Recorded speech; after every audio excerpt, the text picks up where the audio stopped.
আসসালামু আলাইকুম, কেমন আছেন সবাই? আশা করছি ভালো আছেন। আজকে আমি মুরগি ফ্রাইড রাইস রান্না করব। এই জন্য এখানে নিয়েছি 2টা মুরগির লেগ পিস, 4 টুকরা করে নিয়েছি আমি। এখানে দিয়ে দিলাম আদা বাটা, রসুন বাটা, হাফ চা চামচ করে দিয়েছি ধনিয়ার গুঁড়া, মরিচের গুঁড়া,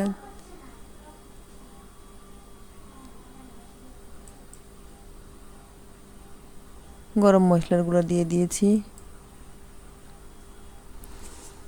তারপর দিয়ে দিলাম এখানে গোলমরিচের গুঁড়া, 1 চামচ দিয়েছি সয়া সস,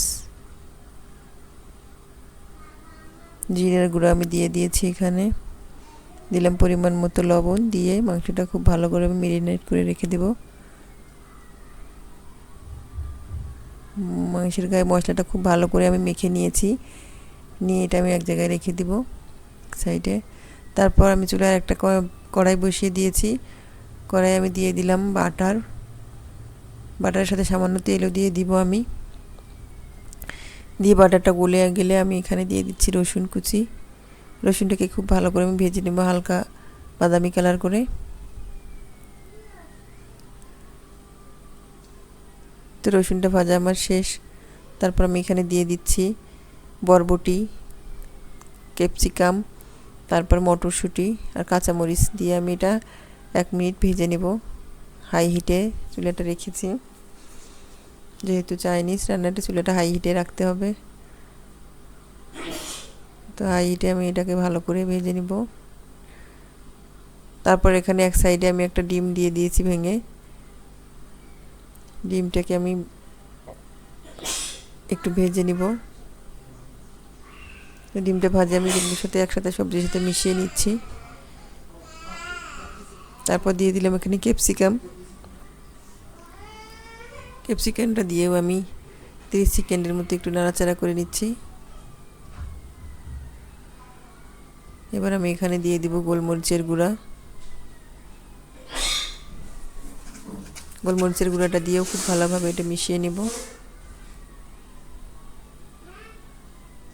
এই তো খুব ভালো করে আমি এটা মিশিয়ে নিয়েছি। তারপর আমি আগে থেকে চালটাকে 80% সিদ্ধ করে ঠান্ডা করে নিয়েছি।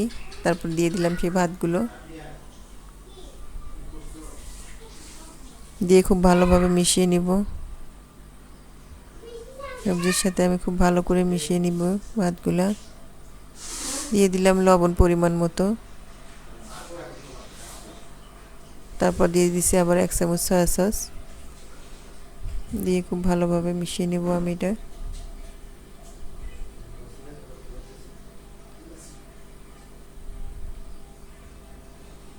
তো উল্টে পাল্টে আমি বেশ কিছুক্ষণ এটা রান্না করে নেব হাই হিটে।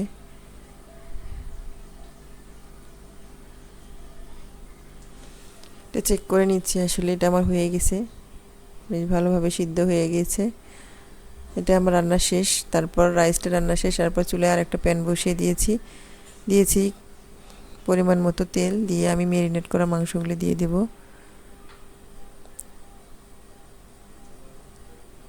তো আমার মাংসগুলো দেওয়া হয়ে গেছে। এরপর আমি অপেক্ষা করব এক পাশ হয়ে আসা পর্যন্ত। তো এক পাশ আমার হয়ে গেছে। তারপর আমি এখানে উল্টে দিচ্ছি। আরও 5 মিনিট অপেক্ষা করবো এই পাশটা হওয়ার জন্য। এই তো এই পাশে আমার হয়ে গেছে। আমি 2 পাশে উলটপালট করে নিয়েছি। খুব ভালোভাবে আমি ভেজে নেব, চেপে চেপে দিচ্ছি যাতে মাংসে পানি থাকলে বের হয়ে যায়। এই তো আমার মাংসটা ভাজা শেষ। রেডি হয়ে গেল ফ্রাইড রাইস, চিকেন ফ্রাই।